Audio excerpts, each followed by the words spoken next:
The minute you were born, you got involved in the war between good and evil, between darkness and light, between negative and positive, between evil and good, between tyranny and democracy, between weeds and human activity. I mean, the war is on.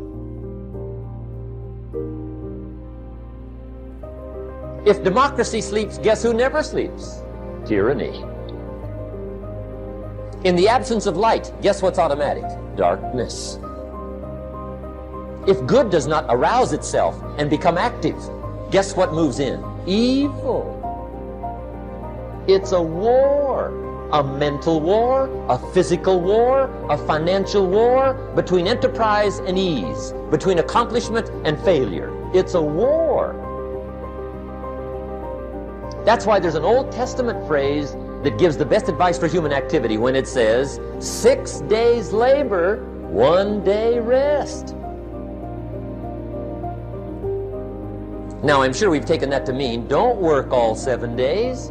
Take one off. Here's what it also means. Only take one off. Or you're liable to lose the war. You've got to really work on your consistent self-discipline on a daily basis, or you'll find yourself distracted.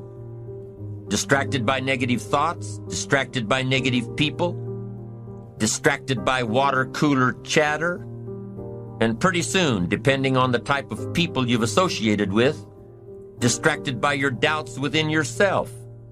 Never underestimate the power of influence and associations. And never underestimate the power of your own consistent self-discipline. Now let's take a closer look at discipline, at the 3 steps to becoming disciplined.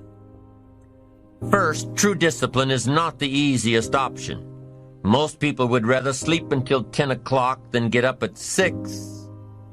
It's easier to go to bed late, sleep late, show up late, leave early. It's easier not to read. It's easier to turn on the television than to open a book. It's easier to do just enough than to do it all. Waiting is always easier than acting. Trying is always easier than doing. Imagine what life would be like if we didn't have to make our bed in the morning, or keep our garage clean, or pay our taxes, or show up for work tomorrow. Wouldn't it be fascinating if we didn't have to do these things? Wouldn't it be fascinating? What do you suppose would become of us? You're right. Not much. For whatever the reason, the system we live in and contribute to is designed to make the easiest things in life the most unprofitable. Profitable seems to be the most difficult. Our world is and always will be a constant battle between the life of ease and its momentary rewards and a life of discipline and its far more significant rewards. Each has its own price, the price of discipline or the price of regret. There was once a man who was a great investment banker, one of the foremost in the world in his profession. He was born in poverty in Europe, was completely self-taught, and had used brains and guts to make a tremendous fortune. Many listened in fascination to this man telling the story of his life, and then would say, "Sir, you should write a book that would sum up all you've learned about the world and about how to succeed in it." But this great international investment banker just looked and smiled. He said, "Well, I suppose I could do that. But it wouldn't really be much of a book.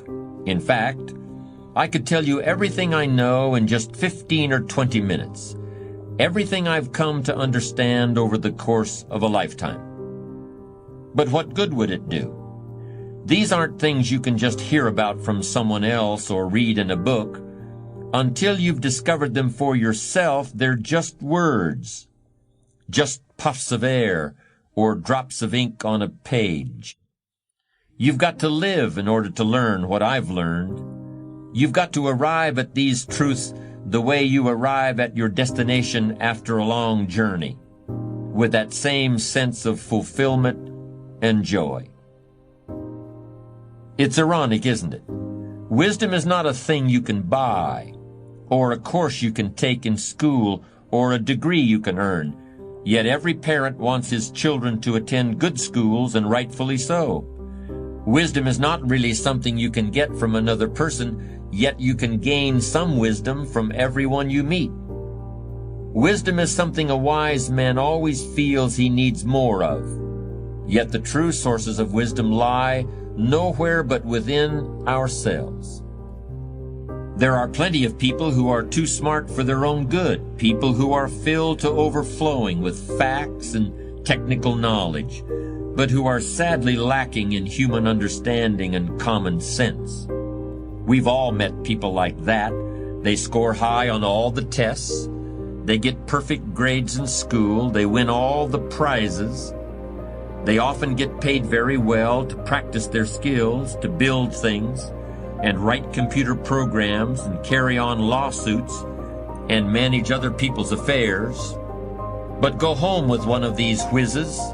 Look at their lives outside of work, if they have a life outside their work, and you'll find that all sorts of things that regular people know, like the difference between right and wrong, and what's fair, and how to give happiness, and what life is worth, that they haven't even thought about.